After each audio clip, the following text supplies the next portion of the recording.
문제집은 저쪽에 364페이지 보시면 되겠죠. 364페이지.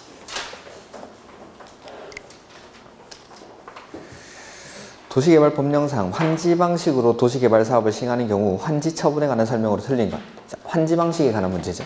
3번 문제. 1번 시행자는 도시개발 사업에 관한 공사를 끝낸 경우에는 지체 없이 관보 또는 공보에 이를 공고하여야 한다. 이게 공사 완료 공고입니다. 공사가 끝났을 때는 공사 완료 공고를 한다라는 거고, 2번 지정권자가 시행자인 경우 51조에 따른 공사 완료 공고가 있는 때에는 60일 내에 환지 처분을 해야 한다. 자, 이거 한번 써보면은 환지 계획을 작성을 하고 나서 이제 이 환지 계획을 인가받고 사업을 하게 되죠. 그 다음에 인가받으면 착수를 하고, 그 다음에 공사가 완료되면 공사 완료 공고라는 걸 합니다. 그 다음에 지정권자에 의한 준공검사를 신청하죠. 그 다음에 준공사일로부터 60일 내에 환지 처분을 해야 됩니다. 환지 처분. 이렇게. 자, 근데 준공검사는 지정권자가 하는 건데, 만약에 시행자가 지정권자라면 준공검사를 받을까요? 받지 않을까요?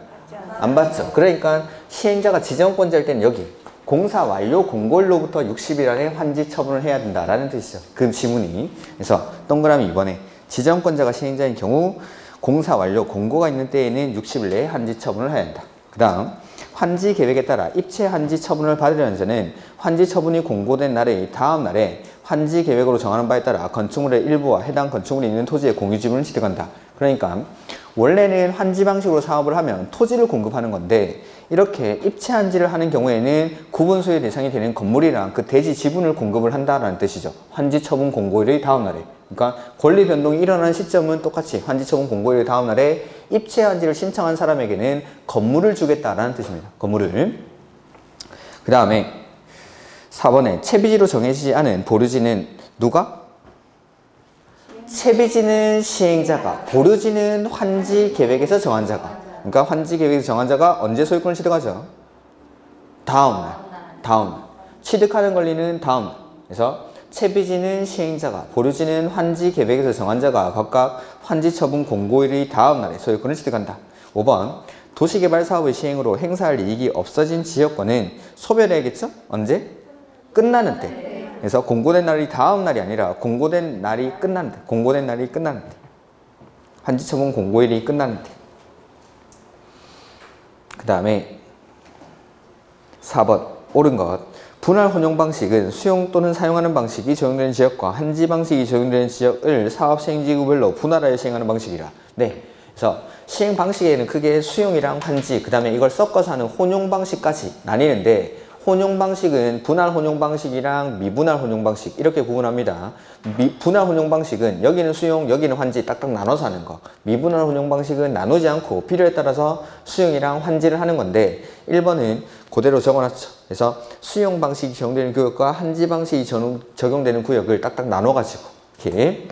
그래서 1번이 정답이고, 2번 계획적이고 체계적인 도시개발 등 집단적인 조성과 공급이 필요한 경우에는 환지 방식으로 정하여야 하며, 집단적인 조성과 공급이 이거 뭐였죠? 수용 방식. 그래서 집단적인 조성과 공급 이 말 나오면은 수용 방식, 나머지는 환지 방식이라고 생각하시면 됩니다. 그래서 3번 도시개발구역 지정 이후 개발사업의 시행 방식을 변경할 수 있습니다. 다만 변경을 통해서 수용 방식으로 바뀌는 건 안 됩니다. 바뀐 후에 수용 방식이 되는 경우는 없다. 그 다음에 4번 시행자는 도시개발 사업의 시행 방식을 토지 등을 수용 또는 사용하는 방식, 환지 방식 또는 이를 혼용하는 방식 중 정해서 국장의 허가를 받아야 된다. 아닙니다. 그냥 정하면 됩니다. 정해서 개발 계획에 반영을 하는 거지 뭐 따로 승인받고 허가받고 하는 거 아닙니다. 시행 방식은 정하는 겁니다. 그냥. 그 다음에 5번 지자체가 도시개발 사업 전부를 환지 방식으로 시행하려고 할 때에는 도시개발 사업에 관한 지자체가 만들면 시행 규정을 정해요. 시행 규정. 지자체가 만드니까 시행 규정. 토지 소유자가 만들면 규약. 이렇게. 그다음에 5번 틀린 거. 도시개발 사업은 준공검사 전에는 채비지를 사용할 수 없다. 아닙니다. 도시개발 사업으로 조성된 조성토지는 원칙적으로 준공검사 전에는 사용할 수 없습니다. 다만 채비지는 제외합니다. 채비지는 준공 전이라도 사용을 할 수가 있습니다. 그 다음에 2번 지정권자는 효율적인 준공사를 위해서 뭐 전문기관에 의뢰할 수 있겠죠. 그 다음에 3번 지정권자가 아닌 시행자는 도시개발사업에 관한 공사가 전부 끝나기 전이라도 공사가 끝난 부분에 관해서 준공검사를 받을 수 있다. 네, 일부에 대해서도 받을 수가 있습니다. 4번 지정권자가 아닌 시행자가 도시개발사업의 공사를 끝낼 때에는 공사 완료 보고서를 작성해서 지정권자의 준공사를 받아야 한다. 네, 지정권자에게 준공검사도 지정권자가, 싹 다 지정권자가. 네, 5번 지정권자가 시행자인 경우 그 시행자는 도시개발사업 공사를 완료한 때에는 공사 완료 공고를 하여야 한다. 네, 지정권자가 시행자인 경우에는 준공검사를 받지 않으니까 준공검사를 안 받는 대신에 그냥 바로 공사 완료 공고를 하면 된다라는 뜻인 거죠. 오케이. 그 다음에 6번 시행자가 아닌 지정권자는 도시개발사업에 필요한 토지 등을 수용할 수 있다. 시행자가 아닌 지정권자는 수용을 해서 이 토지를 어디다 써먹을까요? 시행자가 수용을 해야지 시행자가 아닌 지정권자는 수용을 할 필요가 없죠. 시행자가 사업하려고 수용하는 거지 시행자도 아닌데 수용을 해가지고 뭐 하려고. 그래서 가만 생각해보면 말도 안 되는 소리인데 이게 뭔 말이야 하는 거지. 그 다음에 2번 도시개발사업을 위한 토지의 수용에 관해서는 특별한 규정이 없으면 무슨 법을 준용하죠? 공치법을 준용해야 되죠. 그 다음에 3번 수용의 대상이 되는 토지의 세부 목록을 고시한 경우 사업 인정 및 고시가 있었던 것으로 본다. 맞죠? 여기 3번이 정답. 그래서 개발법에서는 세부 목록을 고시했을 때 그때를 사업 인정 고시가 있는 것으로 봐줍니다. 그 다음에 4번 국가 공급될 수 있는 원형지 면적은 전체 도시개발구역 면적의 3분의 1 이내로. 시행자가 토지사관채권을 발행할 경우 발행 규모는 분양 토지, 조성된 토지나 건축물의 2분의 1을 초과하지 아니하도록. 분양 토지, 분양 건축물 면적의 2분의 1을 초과하지 않는 범위 안에서. 오케이. 7번 옳은 것. 지방공사가 시행자인 경우 토지 소유자 전원의 동의 없이는 도시개발 사업에 필요한 토지 등을 수용하거나 사용할 수 없다. 아니죠. 자, 수용 방식으로 할 때.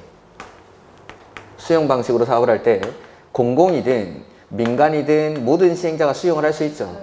다만 동의가 필요한 건 민간만 면적 3분의 1을 소유하고 소유자 총수 2분의 1 이상의 동의를 받아야 돼요. 그러면 지방공사는 공공입니까? 민간입니까? 공공이죠. 그러니까 동의를 요하지 않습니다. 이 사람은. 그 다음에 지자체가 시행자인 경우 지급 보증 없이 토지상환채권을 발행할 수 있다. 그렇죠? 보증은 민간만. 채권을 민간이 발행할 때 보증을 받는 거지 공공은 지급 보증을 받을 필요가 없죠. 그 다음에 3번 지정권자가 아닌 시행자는 조성 토지 등을 공급받거나 이용하려는 자로부터 지정권자의 승인 없이 해당 대금의 전부 또는 일부를 미리 받을 수 있다. 아니죠. 자, 공공이든 민간이든 선수금을 받을 수 있습니다. 다만 공공이든 민간이든 선수금을 받기 위해서는 지정권자의 승인을 받아야 됩니다. 승인을. 대신에 요건이 다르다는 거죠. 그래서 공공시행자는 개발계획 수립고시 후에 면적 10%에 대한 소유권을 확보해야 되고 민간의 경우에는 소유권은 100% 확보하고 저당권은 말소하고 그 다음에 공사 진척률이 10% 필요합니다. 이렇게 요건이 다를 뿐이지 둘 다 승인은 받아야 됩니다. 그 다음에 원형지 면적은 전체 도시개발구역 면적의 3분의 1 이내로 한정을 한다라는 거고 공공용지가 아닌 조성토지 등의 공급은 원칙은 경쟁입찰. 조성토지는 경쟁입찰. 오케이. 그 다음에 8번 문제. 조합. 틀린 것. 조합은 도시개발 사업의 전부를 환지 방식으로 시행하는 경우 사업 시행자가 될 수 있다. 네. 전부 환지 방식으로 할 때는 토지 소유자나 조합을 사업 시행자로 지정을 하죠. 기억이 안 나시는 분들을 위해서 노트를 보여요.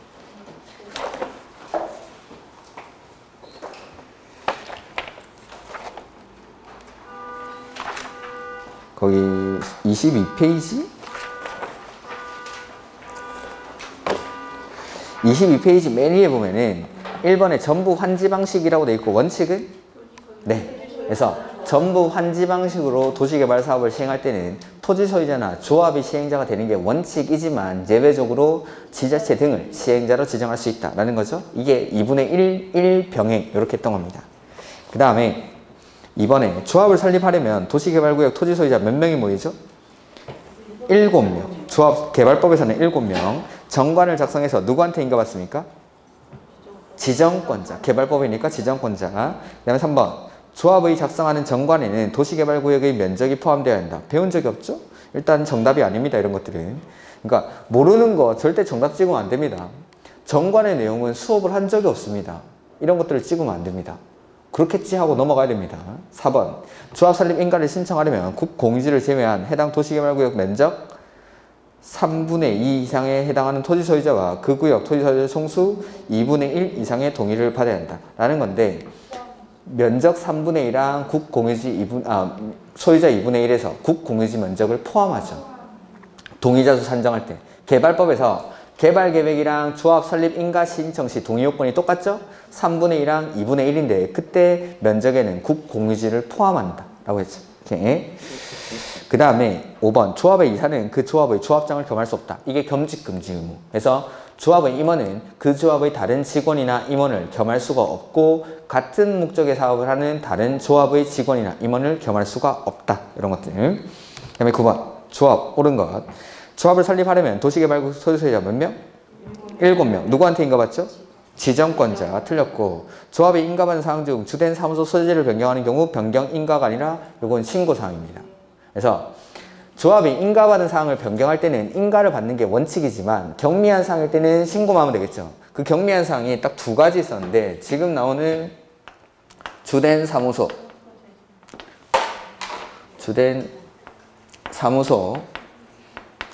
소재지의 변경이랑 하나 더 있던 게 공고 방법의 변경. 그래서 인가받은 사항의 경미한 사항은 딱 두 가지밖에 없습니다. 주된 사무소 소재지의 변경, 공고 방법의 변경. 요게 경미한 사항이기 때문에 얘네들은 신고하면 됩니다.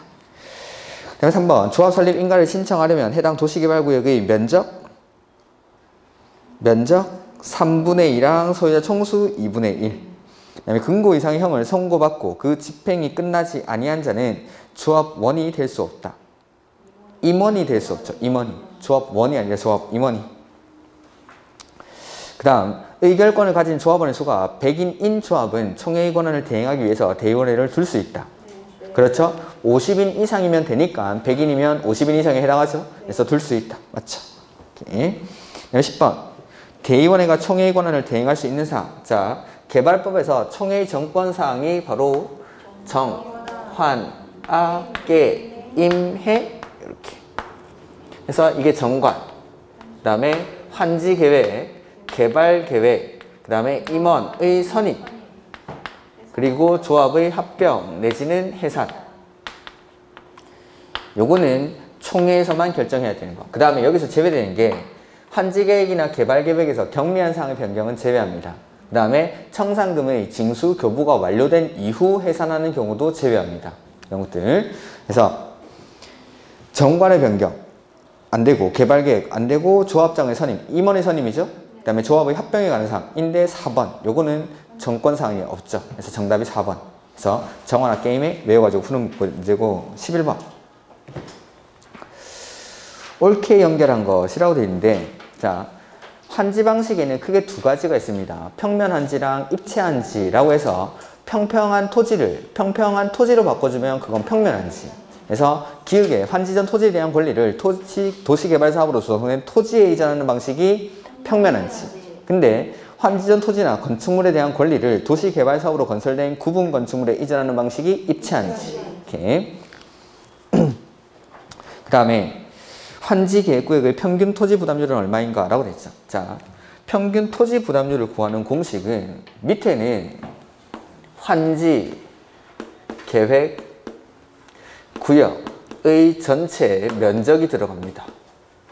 그리고 위에는 보류지 면적이 들어가야 됩니다. 그리고 아래 위로 똑같은 걸 빼줍니다. 그래서 시행자에게 무상기속되는 공공시설 면적이랑 원래 시행자가 소유하고 있던 면적, 이 두 가지를 더해가지고 아래 위로 똑같이 빼주면 됩니다. 그리고 토지 부담률이라고 되어 있으니까 곱하기 100% 하려면 곱하기 100을 해야겠죠. 그래서 문제에 보면은 환지 계획구역 면적이 20만 제곱미터 분의 보류지 면적이 10만 6,500이니까 10만 6,500 제곱미터. 그 다음에 공공시설에게 무상기속되는 용지가 2만이고 원래 소유하고 있던 면적이 많으니까 아래 위로 3만씩 빼주면 되겠죠? 그러면 17만 분의 76,500제곱미터 에다가 곱하기 100 하면은 평균 토지 부담률이 나오겠죠? 계산은 계산기가 이런 걸 계산할 정도의 능력이 안 돼서 정답이 아마 그렇게 계산하면은 45%가 나올 겁니다.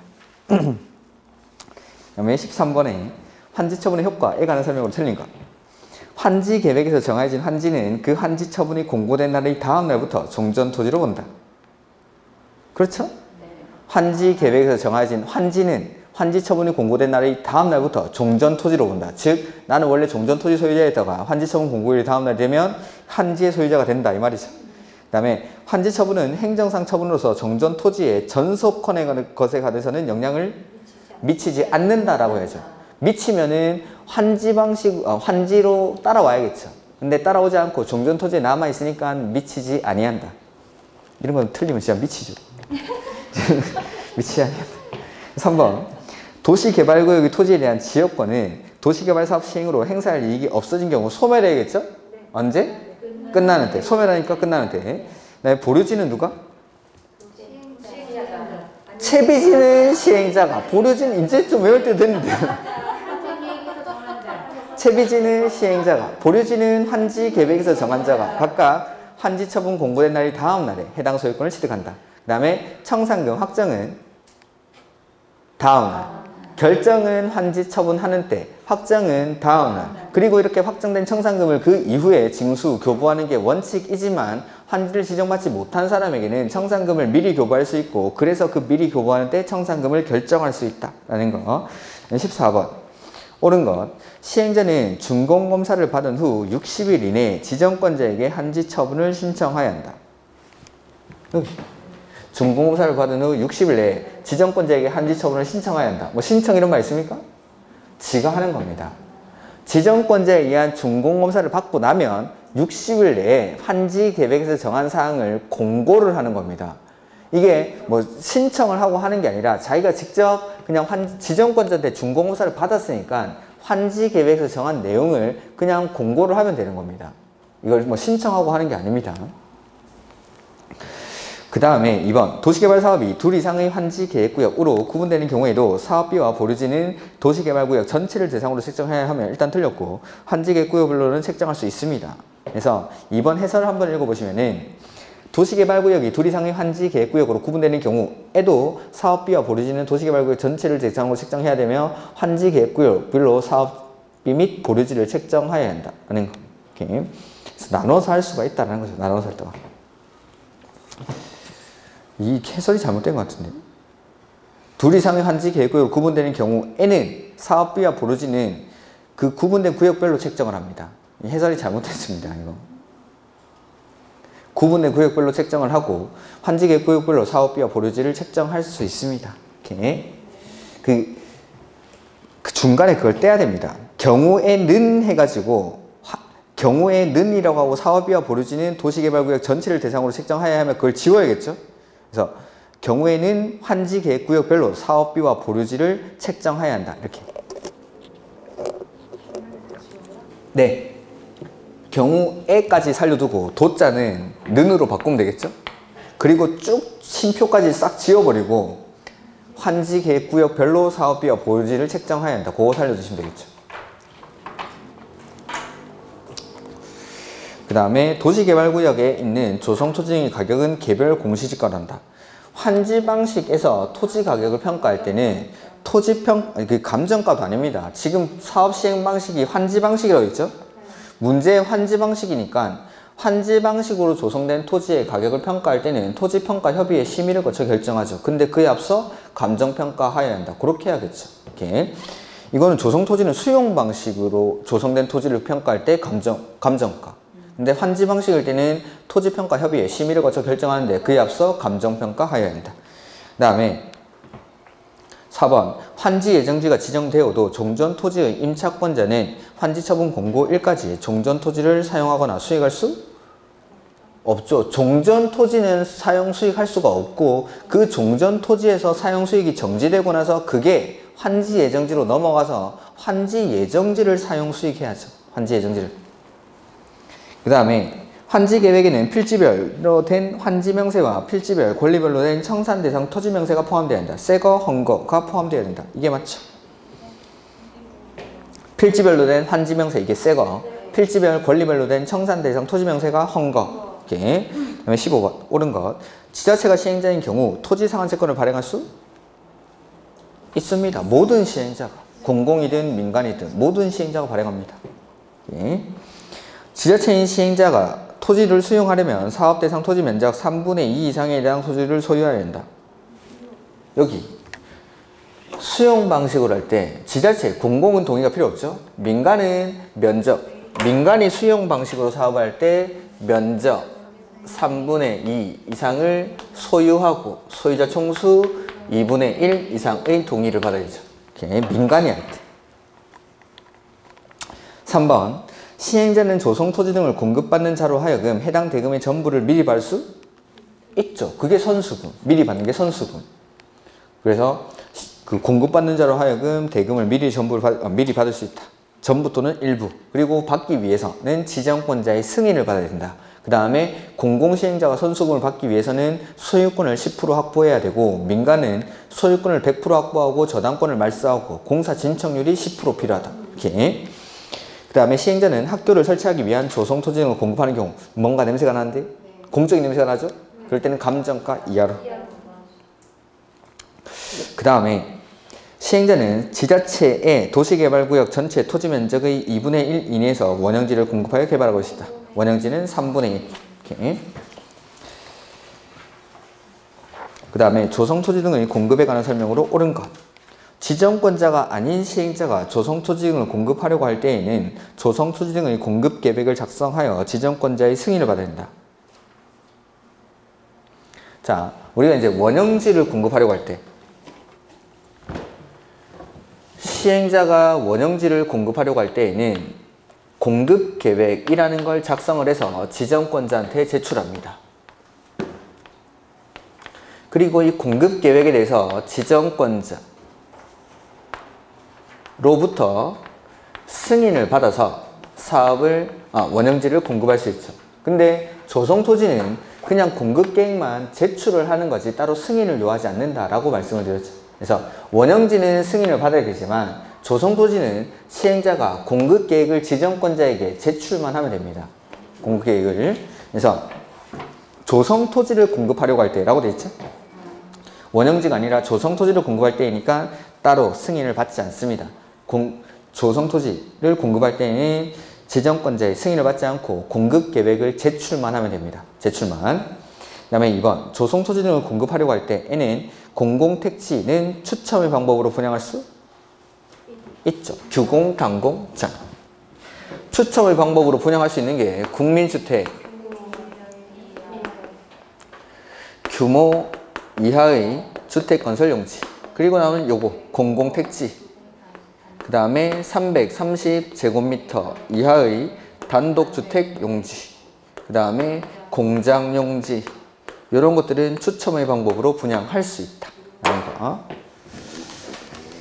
그 다음에 3번 조성토지 등의 가격평가는 감정평가 법인 등이 평가한 금액을 산술 평균한 금액으로 한다. 이게 정답.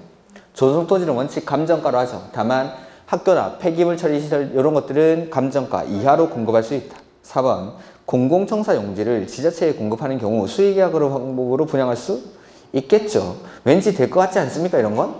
이렇게. 그러니까 수의계약은 다 이런 느낌입니다. 왠지 그래야 될 것 같고, 공공청사 용지를 지자체에다가 공급할 때는 청사 없이 공무원들 청 맞추고 일할 수는 없지 않습니까? 이렇게. 5번 토지 상환세권에 의해서 토지를 상환하는 경우에는 수의계약 방법으로 분양할 수 있죠. 토지 상환세권이랑 경쟁입찰이나 추첨의 결과 2회 이상 유찰됐을 때 요거 따로 몇 가지 말씀드렸던 거죠. 그 다음에 17번 시행자가 작성하는 실시계획에는 지구단위 계획이 포함되어야 한다. 그렇죠? 개발법의 실시계획에는 지구단위 계획을 포함해야 됩니다. 2번 지정권자인 국장이 실시계획을 작성하는 경우 시, 도, 대도시시장의 의견을 미리 들어야 한다. 자, 시행자가 실시계획을 작성해서 그 실시계획에 대해서 인가 신청을 하죠. 그러면은 이 지정권자는 실시계획을 인가를 내어줍니다. 그럴 때 국장인 지정권자는 시, 도, 대도시, 시, 도지사인 지정권자는 시장, 군수, 구청장에게 밑에 사람들이니까 미리 의견을 들어야 한다. 라는 게 노트에 정리가 되어 있습니다. 23페이지 보시면 나와 있습니다. 노트에. 그 다음에 17번에 3번. 지정권자가 시행자가 아닌 경우 시행자는 작성된 실시계획 안에서 지정권자의 인가를 받는다. 그렇죠? 실시계획 인가도 지정권자가 하겠죠. 그 다음에 고시된 실시계획의 내용 중 국계법에 따라 관리계획으로 결정해야 되는 사항이 종전의 관리계획으로 결정된 사항에 저촉되면 종전의 관리계획으로 결정된 사항이 우선하여 적용된다? 아니죠. 실시계획의 내용이 우선한다라고 했죠. 그래서 고시된 내용으로 변경된 것으로 본다. 이렇게 해야 됩니다.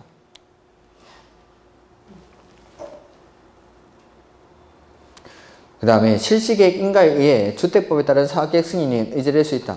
뭐뭐 실시계획 인가 받으면 뭐뭐 허가, 승인 등을 받은 것으로 본다 하면 다 맞는 거. 오케이. 그 다음에 18번. 도시개발사업에 관한 실시계획에는 뭐가 포함되어야 되죠? 지구 단위 계획. 시도지사가 실시계획을 작성하는 경우 국장의 의견, 국장한테 넌 어때? 뭐 이런 거 하면 안 됩니다. 시도지사는 시장, 군수, 구청장. 오케이. 그 다음에 실시계획 인가 신청서에는 축척 이런 건 배운 적이 없죠? 정답이 일단 아닙니다. 그냥 무조건. 배운 게 아닌 건 정답이 아닌 겁니다.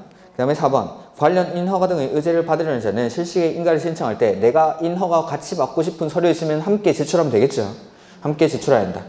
그러면은 이 제출받은 지정권자는 관계 행정기관의 장에게 협의 요청을 하고 그렇게 협의를 받으면은 그 인가, 허가 등에 대해서도 허가를 받은 것으로 봐주겠다라는 거죠. 5번. 지정권자가 아닌 시행자가 실시계획을 인가받은 후 사업비 10% 뭐 이런 숫자 나오면은 경미한 건가 생각해보는 겁니다. 사업비를 증액하는 경우 지정권자의 인가를 받지 않아도 된다. 증액 뭐 돈이 늘어나는데 이게 경미한 거야? 그럴 수 있습니다.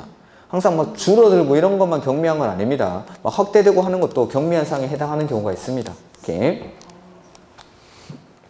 그 다음에 19번. 옳은 것. 지정권자인 국장이 실시계획을 작성하는 경우 시장, 군수, 구청장이 아니라 시, 도, 대도시의 의견을 듣죠. 그 다음에 도시개발 사업을 환지 방식으로 시행하는 구역에 대해서 지정권자가 실시계획을 작성한 경우에는 사업의 명칭, 목적, 도시군 관리계획으로 결정해야 될 내용을 관할 등기소에 통보하여 제출해야 한다. 이거는 거의 뭐 틀리라고 내는 문제인데 도시군 관리계획이 들어가서 틀린 겁니다. 오케이. 환지 방식일 때는 그 관리계획의 내용은 제외돼야 됩니다.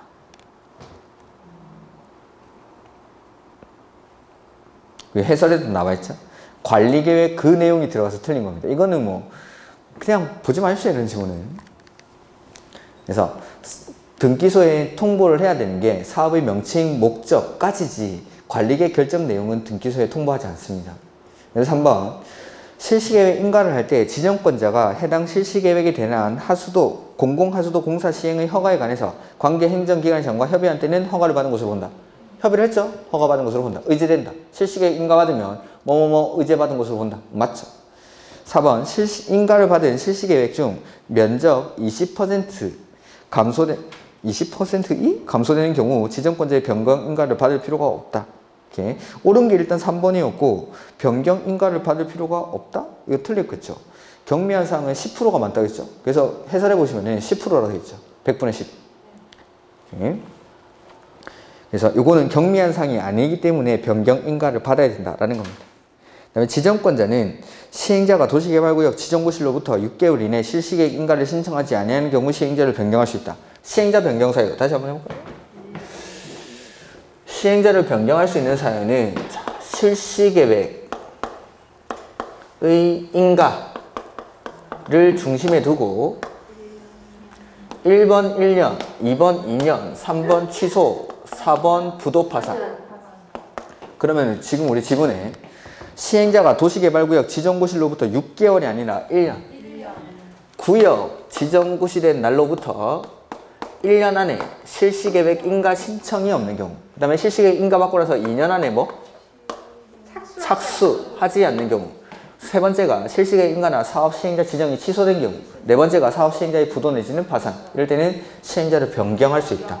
계속 나올 겁니다, 이거. 그 다음에 20번에 틀린 것. 원형지를 공장 부지로 직접 이용하는 자는 원형지 개발자가 될 수 있다. 학교나 공장 부지로 직접 이용하는 자. 그래서 원형지 개발자가 될 수 있는 사람이 국가지자체, 공공기관, 지방공사 내지는 국가나 지자체, 공공기관이 시행한 공모에서 선정된 자. 학교나 공장 부지로 직접 이용하는 자. 이런 사람들이 원형지 개발자. 그 다음에 2번. 원형지는 전체 토지 면적의 3분의 1 이내에서 공급될 수 있다. 그 다음에 원형지 공급 승인 신청서에는 원형지 사용 조건에 관한 서류가 첨부되어야 한다. 모르겠으면 넘어가는 겁니다. 원형지 공급 가격은 개발 계획이 반영된 원형지 감경 가격으로 하는 게 아니라 원형지는 협의해야 돼. 협의라는 글자 꼭 나와요. 협의. 해설 읽어볼까요? 원형지 공급 가격은 개발 계획이 반영된 원형지 감경 가격에 시행자가 원형지에 설치한 기반시설 등의 공사비를 더한 금액을 기준으로 시행자와 원형지 개발자가 협의.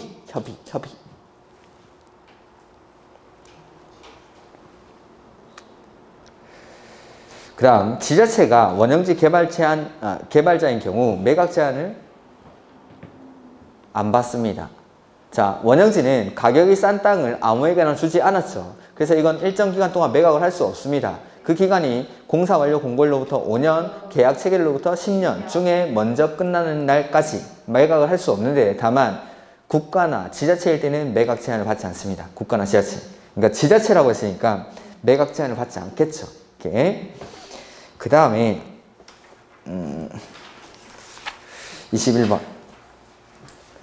대행이라는 게 나왔죠. 개발법에서 대행은 공공시행자가 설계나 분양 등의 업무를 민간인 주택건설사업자로 하여금 대신 행하게 한다라고 해서 대행이라고 합니다. 그래서 대행하게 할 수 있는 업무가 제가 뭐 설계나 분양이라고 했는데 구체적으로 말하면 그 네 가지입니다. 실시설계, 부지조성공사, 기반시설공사, 조성된 토지의 분양, 이런 업무들을 대행하게 할 수 있다. 이렇게. 379페이지에 22번 옳은 것. 사업 시행자가 환지 계획을 작성한 경우 누구한테 인가받죠? 시장, 군수, 구청. 환지 계획의 인가만큼은 시장, 군수, 구청장. 환지 계획의 인가는 시장, 군수, 구청장. 그 다음에 2번 환지로 지정된 토지나 건축물을 금전으로 청산하는 내용으로 환지 계획을 변경하는 경우에는 변경 인가를 받아야 된다. 변경할 때 인가 받아야 된다 이 말은 경미한 상이 아니다 이 말이겠죠. 근데 이건 틀렸죠. 자, 원래는 토지 받는 사람인데 나 돈 받고 그냥 나갈게. 똑같은 겁니다. 토지 받으나 돈 받으나. 그러니까 이런 것들은 경미한 것으로 봅니다. 이렇게. 그래서 원래는 토지 받는 사람이 나 돈 받고 나갈게. 이거는 경미한 상으로 봅니다. 그래서 변경 인가를 받을 필요가 없습니다. 이렇게. 그 밑에 보면은 그 해설에 동그라미 이번에 다음의 규정은 다시 변경 인가를 받지 않는 내용이다. 즉 경미한 상이라는 거죠. 시험에 나왔던 게 뭐냐면 첫 번째 종전 토지의 합필 또는 분필로 환지 명세가 변경되는 경우 이런 것들. 그 다음에 지금 본 게 저 마지막에 환지로 지정된 토지나 건축물을 금전으로 청산하는 경우 이런 경미한 상들 나올 때마다 해설을 한 번쯤 읽어는 두는 겁니다. 이렇게. 아, 이런 게 경미한 상이구나 하면서. 그래서 기출문제에 나왔던 게 첫 번째랑 마지막 거 그런 것들이 기출문제에 출제가 된 적이 있습니다. 그 다음에 3번 토지 소유자의 환지 제외 신청이 있더라도 해당 토지를 환지에서 제외할 수 없다. 토지 소유자의 환지 제외 신청이 있더라도 해당 토지를 환지에서 제외할 수 없다. 신청하면 제외할 수 있는데 신청 동의에 의한 환지 부지정인데 이게 왜 틀렸어? 왜 옳다는 거지?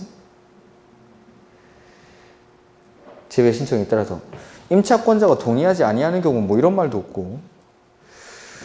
일단 요거는 제가 문제를 확인해 봐야겠는데 일단 잠깐 다른 거 보죠.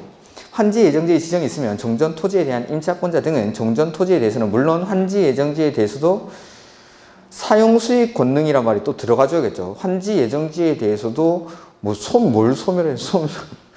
소멸하는 게 아니라 환지 예정지 지정이 있으면 종전 토지에 대한 임차권 등은 종전 토지에 대해서는 소멸을 하고 그렇게 소멸한 사용수익 권능이 환지 예정지로 넘어와야겠죠. 환지 예정지에 대해서는 소멸을 하지 않죠. 5번 환지 계획에서 환지를 정하지 아니한 종전 토지에 있던 권리는 언제 소멸하죠? 끝나는 때. 공고된 날이 다음 날이 아니라 공고된 날이 끝나는 때 소멸한다. 이렇게. 일단 3번은 환지 방식의 사업 시행.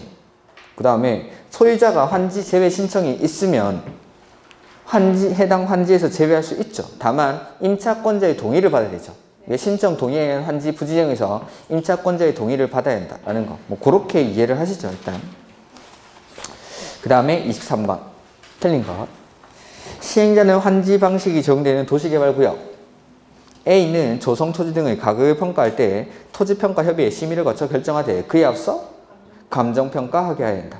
그 다음에 행정청이 아닌 시행자가 환지 계획을 작성한 경우에는 시장, 군수, 구청장의 인가를 받아야 한다.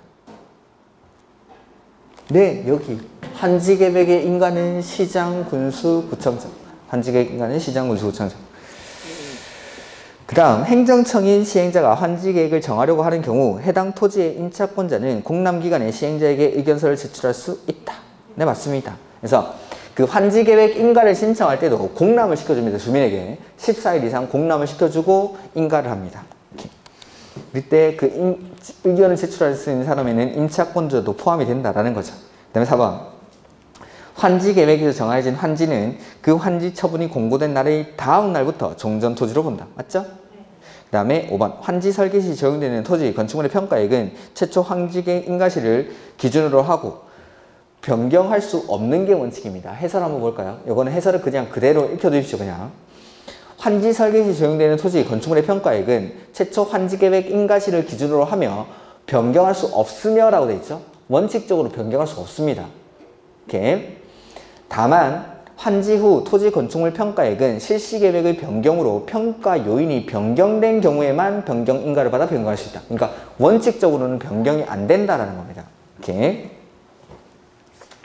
그 다음에 몇 번까지 있지? 24번 환지 방식인데 문제 풀어서 틀린 거. 지정권자는 도시개발 사업을 환지 방식으로 시행하려고 개발계획을 수립할 때 시행자가 지자체이면 토지 등 소유자의 동의를 받을 필요가 없다. 그렇죠? 개발계획 수립할 때라고 되어 있죠? 개발계획 수립할 때. 자, 개발계획 수립 시 동의는 수용이랑 환지 중에 언제 동의받는 거죠? 기억이 안 나시는 분들을 위해서 노트에 19페이지 한번 보실까요?